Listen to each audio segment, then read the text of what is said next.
The Belgium-Congo War, a dark chapter in colonial history. Introduction. The history of Belgium and the Congo is one of the most tragic and controversial episodes of European colonial rule. Belgium's colonization of the Congo led to decades of brutal exploitation, forced labor, and violence, culminating in one of the darkest chapters in African history. While there was no traditional Belgium-Congo War, the relationship between the two was marked by violent oppression, resistance, and eventual decolonization, which led to the Congo crisis and a civil war that followed independence. This documentary will explore Belgium's rule over the Congo, the atrocities committed, the Congolese resistance, and the events that led to independence and the subsequent turmoil. The origins of Belgian rule in the Congo. The story of Belgium and the Congo begins in the late 19th century. During the Berlin Conference of 1884-1885, European powers divided Africa among themselves, and King Leopold II of Belgium was granted personal control over the Congo Free State. Unlike other colonies controlled by their governments, the Congo was not initially under Belgium but was the private property of Leopold II. Leopold promised humanitarian efforts and economic development, but his rule quickly turned into a brutal regime focused on exploiting the country's vast resources, particularly rubber and ivory. The rubber boom and forced labor. To extract rubber efficiently, Leopold's administration imposed a forced labor system. Villagers were required to meet rubber quotas under extreme violence. Those who resisted faced brutal punishments, including the cutting of hands. Soldiers of the Force Publique, the colonial army, cut off the hands of those who failed to meet quotas. Massacres and executions. Entire villages were burned, and people were executed to set an example.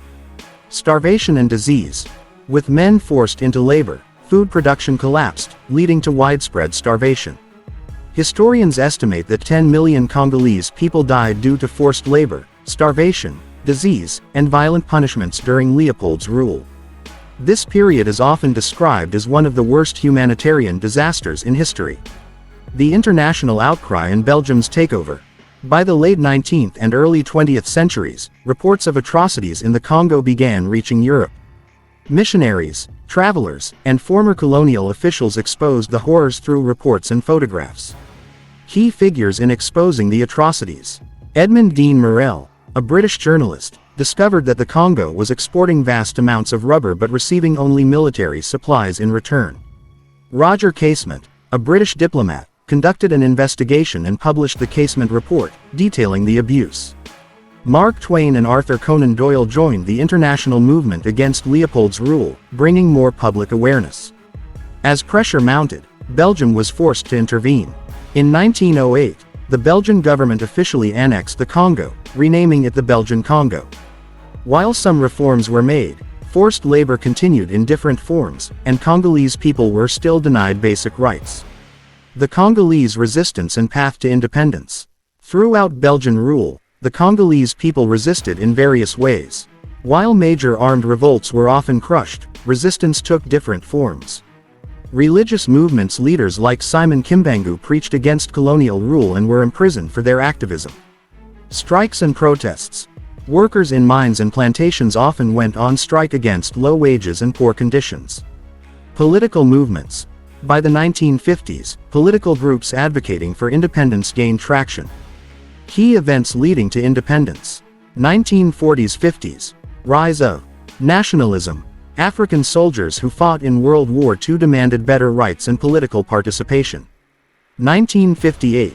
Formation of Congolese political parties. Figures like Patrice Lumumba formed nationalist parties pushing for independence. January 4, 1959. Leopoldville riots. Protests turned into violent clashes with Belgian forces, escalating tensions. As pressure increased, Belgium abruptly announced that Congo would gain independence on June 30, 1960. However, the lack of preparation led to immediate chaos. The Congo crisis and the aftermath of independence. The rise of Patrice Lumumba. Patrice Lumumba emerged as the first prime minister of independent Congo. He called for true sovereignty and an end to Western economic exploitation. However, Belgium and Western powers, fearing a loss of control over Congo's resources, viewed him as a threat. The Katanga secession and foreign interference. Belgium supported the secession of Katanga, a resource-rich province, weakening Lumumba's government. The US and Belgium, fearing Lumumba's ties to the Soviet Union, backed a coup led by Joseph Mobutu. The assassination of Lumumba. In January 1961, Patrice Lumumba was arrested, tortured, and executed with Belgian and CIA involvement. His death marked the end of Congo's short-lived democracy, Mobutu's dictatorship and continued Western influence. After Lumumba's assassination, Mobutu Sese Seko took power, ruling for over 30 years with Western support. His regime was marked by corruption, human rights abuses, and economic decline. Legacy and modern reflections. Impact on Congo. The country suffered decades of instability, dictatorship, and conflict.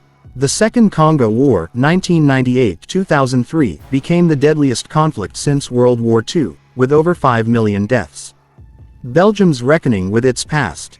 In recent years, Belgium has begun to acknowledge its colonial crimes.